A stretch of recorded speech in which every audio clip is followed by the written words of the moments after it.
Max and Lewis have collided yet again in another high-profile and very peculiar collision which left the Red Bull on top of the Mercedes and both of the drivers out of the race. Now, we're going to get straight into this one, but I do just want to quickly say that don't worry, I will talk about Ricciardo, Norris and McLaren at some point in a later video because, to be honest, I didn't just want to shoehorn in a segment about them randomly into this video.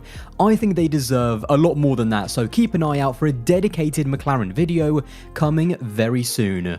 Anyway, let's get straight into the incident and actually beginning at the slow pit stops for both drivers which put them on a collision course in the first place. In terms of why Max's stop was slow, the team have admitted that it was actually down to the pit crew.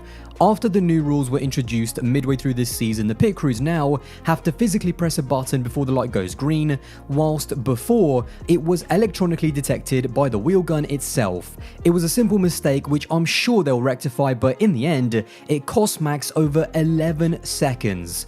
Either way, both Max and Lewis had slow stops, and I think it's worth mentioning them because both drivers would have been very frustrated, and Max himself was actually very vocal about the team radio on the outlap. I'm obviously not saying that they were the eventual cause, but that massive frustration and then seeing each other so quickly on the track, in my opinion, it had to play even a tiny part in both of the drivers' minds to get the moves done there and then to almost release that earlier frustration. From then on, we all know of course about the incident and then the crash itself, but I do just want to reiterate on the crash, I am very thankful for the halo, the roll hoop, Lewis Hamilton's helmet, and the upper crash structure all together because it all did its part, and seeing that slow motion replay and then specifically that still image of Max's tyre on Lewis's helmet, it was very unnerving for me personally, so first and foremost, I'm glad that both drivers were okay. In terms of the incident, to me it was a classic 2021 Hamilton and Verstappen racing incident. I don't wholly blame one driver or another, and after looking at countless replays, onboards, and more importantly, similar incidents between these two throughout the season so far, to me it definitely is a racing incident, although similar in a way to Silverstone where I thought Lewis was more at fault. This time I think it was Max who was a little bit overambitious and was just trying to keep his nose in a gap that was always going to close once Lewis got into the first corner with his car ahead. Now, in terms of the penalty for Max, I'll get to that in just a second, but I want to get to the argument that Lewis should have left Max more space. In terms of the letter of the law, yes, he should have, because Max after turn 1 was edging a little bit further forward to the point where technically he should have been given more space at turn 2. The problem with that is that those rules have been thrown out the window since the beginning of the season. When Max took the lead in Imola and was side by side with Lewis, did he leave a car width on the inside of the next corner? No, he aggressively wheel banged and pushed Hamilton off. In Portimao, when Lewis overtook Max and was side by side with him, did he leave a car width on the outside of the next corner? No, he used the racing line and washed out his steering and steered Max off the track. That's why the argument to me that Lewis should have been penalised for not giving Max enough space is kind of irrelevant, because otherwise, do we go back to the previous races and penalise Max and Lewis again? That was just two examples of where both of these two drivers didn't give each other any space when they both had the racing line and were marginally ahead.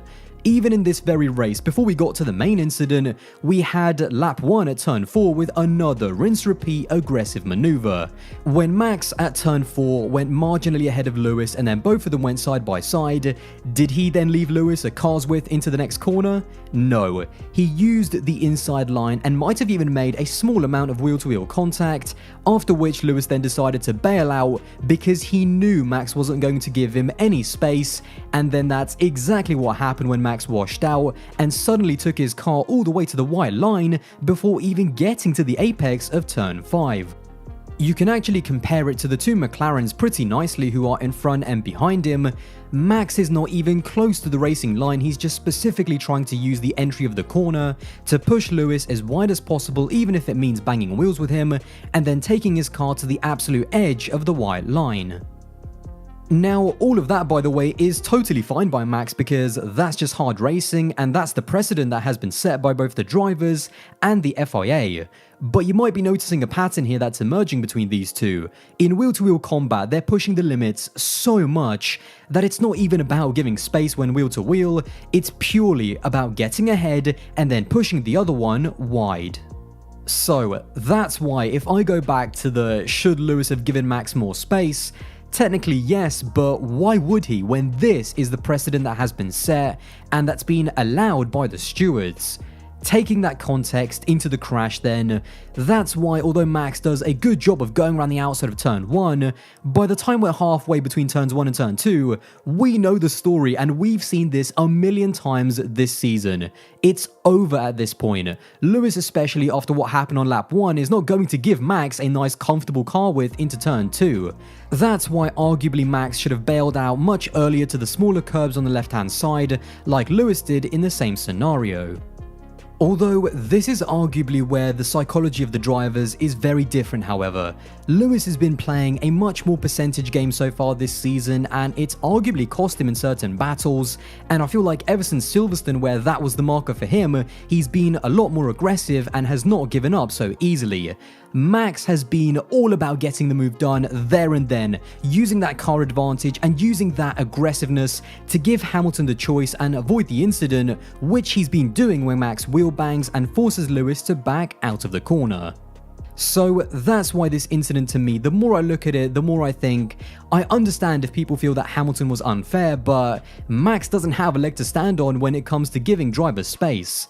That's why to me it was just a racing incident between two ultra aggressive drivers and who are being fueled by this titanic title battle. In my opinion however, the bigger question I really want to get your thoughts on is this. Should this type of racing outright be penalised even if it doesn't result in a crash? The style of getting the nose in front and then forcing the other driver clean off the track.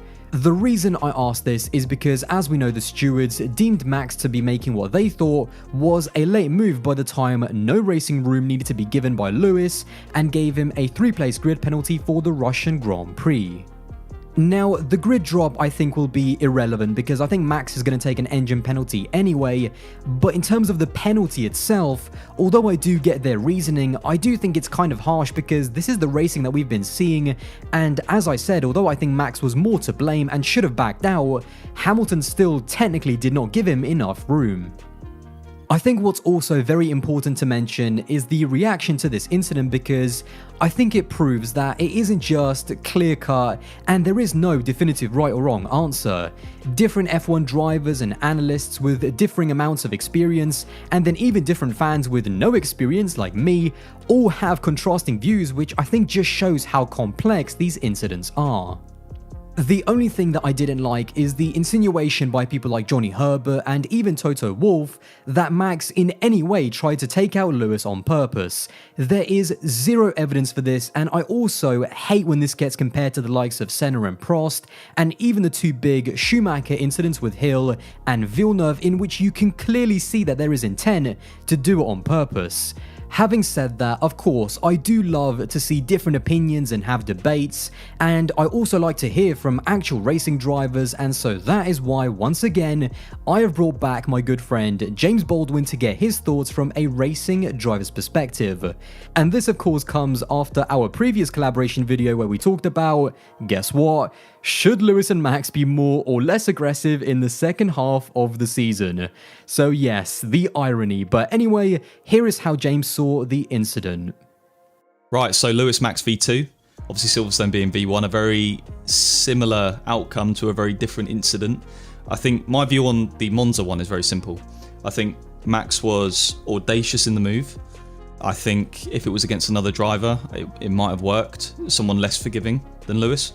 I think given the circumstances, and you have to take everything into consideration, they're in a title fight, they're the only two in it, they've had history, there's clearly obviously a respect but a lack of, they don't like each other at the moment, that's fair to say, with the heat of the moment and everything going on.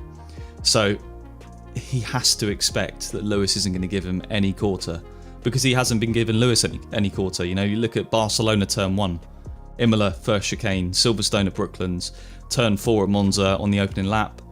You know, Max always edges out Lewis, and it's fair, it's hard but fair.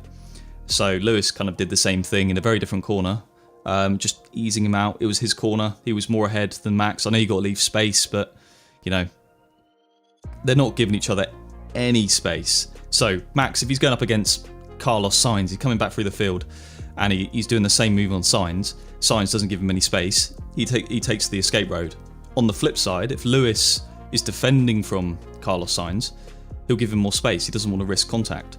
But because they're with each other, there's just no option. You know, you have to get the move done or you crash. And because they both have that mentality, it's not really playing ball as a race. You know, that's why there's been so many incidents. Or there will be more. I'm convinced there'll be more, but that's their second incident. But aside from that, like, I see a conspiracy going around that Max tried to hurt Lewis when he was on top of the car. I mean, that's just a load of bollocks. Absolute nonsense. Like, first things first, when he went on top of the car, the right rear drive shaft broke, so the wheel wasn't moving anyway. If it was moving, that would have been a bit more of an issue, a safety concern. But from Max's point of view, you've had the incident, you're up in the air, the front of the car looks alright. Your instinct is to get going again, because you never know, he might roll off the car and just get out of the gravel to carry on. So that's his view on it. I can just picture it. You know, you've had the crash, select first gear again or whatever, press the throttle immediately. It's all instinctive. And he got out of the car straight away. And then he didn't just walk off. You know, he looked over, he saw Lewis moving, he saw Lewis trying to reverse. You know, he wasn't being malicious, but he's not going to go and shake his hand, is he? They've just had a massive crash, and, you know, it's not good for either of them. So he's not going to go and shake his hand. So I think that's a load of rubbish, that conspiracy. In terms of the safety, I think that's a bit of a concern, because Lewis is quite a short driver. If that was Ocon, you know, although there's a halo, and the halo did a really good job, it could have been worse, because obviously, you know, there's the head's nearer the wheel, and the wheel could have crushed him more and damaged his spine or whatever.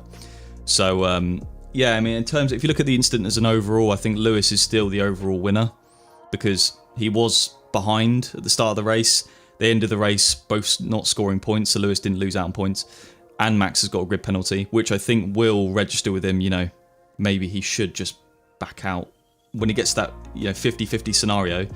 Do a Lewis and back out, because that's the smart thing to do. In thinking long term, that's the smart thing to do. So yeah, I think that's my view on it. You know, it's F1 though, so I can imagine there's a lot of people watching that don't agree with that. But that's my take. So yeah. Well, there you have it. Again, a big thank you to James for his thoughts, but now it's over to you. For me, the bigger discussion after this incident is not who's at fault or anything like that. For me, the real question is, do you think racing like we've seen so far this season, and even in just this one race alone between Lewis and Max at turns 4 and then turn 1, should this be allowed to continue where a driver gets in front and then immediately forces the other off? Or do you think the FIA need to rewrite and reiterate the rules of engagement? That's what I want to know from you, and I look forward to seeing all of your thoughts in the comments box below.